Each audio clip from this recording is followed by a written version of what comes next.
Guys, kakatapos lang namin mag-grocery dito sa kanilang D-Mart. Ayan.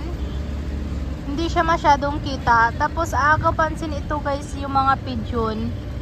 Yung mga kalapati na nakatambay dyan. Dito na siguro sila guys natutulog. Ayan o. Ayan. Ang dami nilang pigeon. So, ayan. Ibang place naman guys yung pinuntahan namin ngayon. Hindi ito sa malapit sa amin. Medyo malayo siya.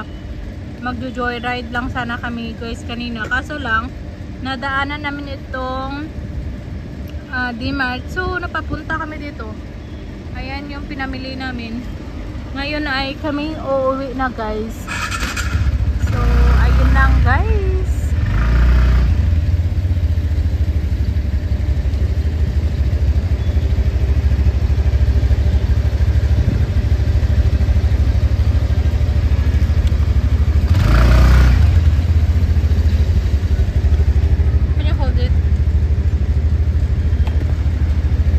Kailangan ko ilagay dito yung bag ko guys. Your bag is not locked.